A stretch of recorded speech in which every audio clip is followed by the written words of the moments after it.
Have you ever heard the saying that says, lightning never strikes twice in the same place?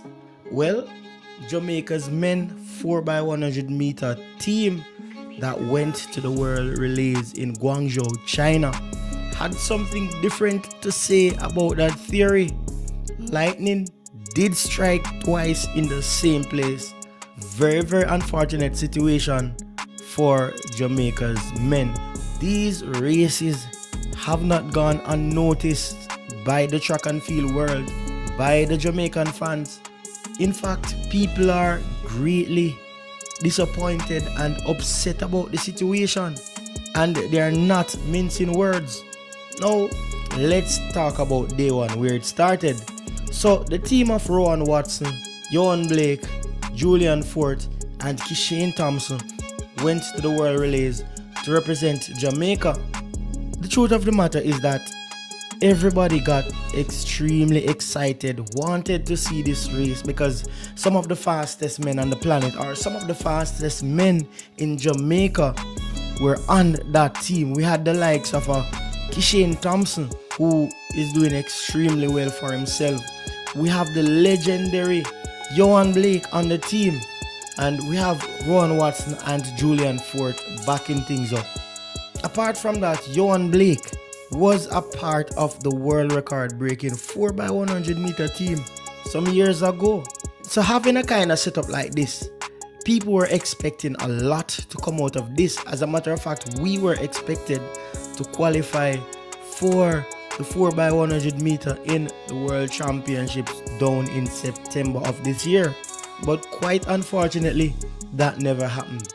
So back to where everything started. On the first day, Rowan Watson started the race for Jamaica, did pretty good, handed over the baton to Julian Fort. Julian Fort was doing his thing. Then they came down to Johan Blake, and before Julian Fort could hand over the baton, it seems as if that Johan Blake misread where Julian Fort was and left his position probably a little bit sooner than he should have. And we saw it where there was chaos during that exchange between Johan Blake and Julian Fort. The baton was left on the ground, never got to finish that race. The baton did not get around to Kishane Thompson, who I'm sure the entire track and field world was waiting to see what he was going to do at this time.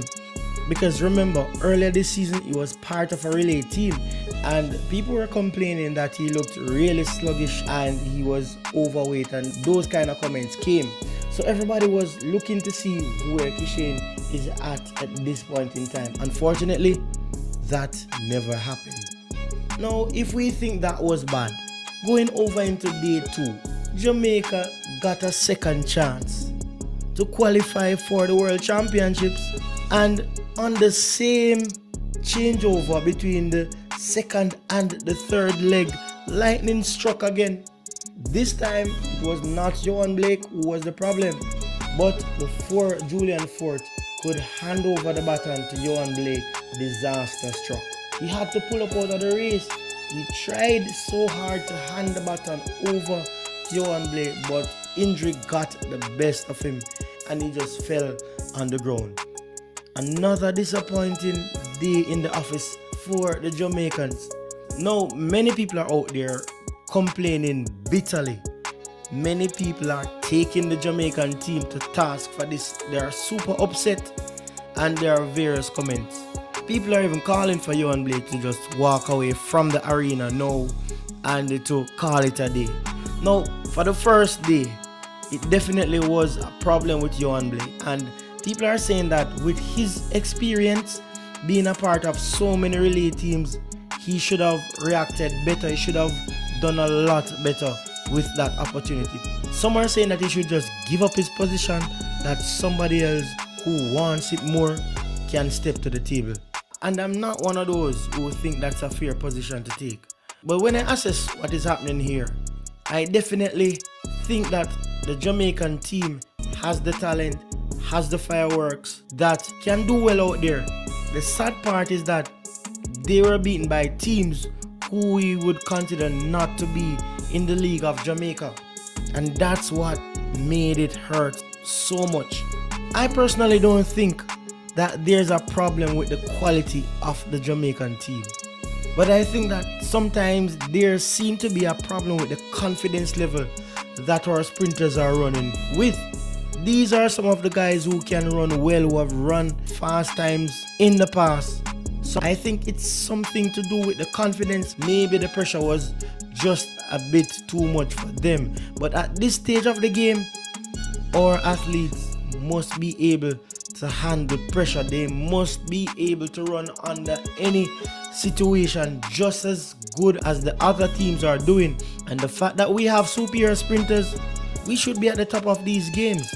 Jamaica is slowly but surely losing the respect of the rest of the world. We are not feared as we used to be, and that's a factor in the game.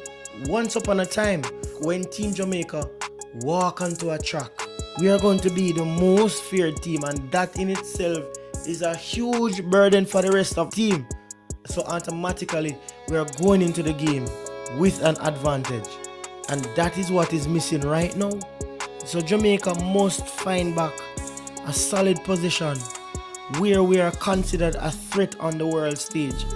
For too long we have been missing the mark. Is it that when it comes down to the relay we are not doing proper preparation? Is it that there's an issue with the team chemistry? What is happening? There is something that is out of place. And as I've said before, Jamaica has the talent individually. So when we come together as a unit, we should be creating waves. We should not be at the back of the field any at all. Under no circumstance should a team with Johan Blake, Kishane Thompson, Julian Fort and Rowan Watson finishing at the back of the field. You know, in spite of all of this, one of the things that so many persons are still upset about is that Kishane Thompson never got to touch the button for the entire relay games. Kishane was just there like a souvenir in my own term. I know that he must have left feeling super disappointed. Being at the games, you're so near, but you're yet so far. Not even a chance to hold the baton. Not even the chance to get another race into the bag. Pretty disappointing stuff. But Team Jamaica must wake up and smell the coffee and realize that the rest of the world is catching up on us and they are not fearing us anymore. We are not hitting the mark as we used to do, and we need to get back on top of things. Luckily for them, they still have another chance of qualifying for the championships. Jamaica is going to have to find a way to put on a meet that the Jamaican 4x100 meter men can qualify for Tokyo.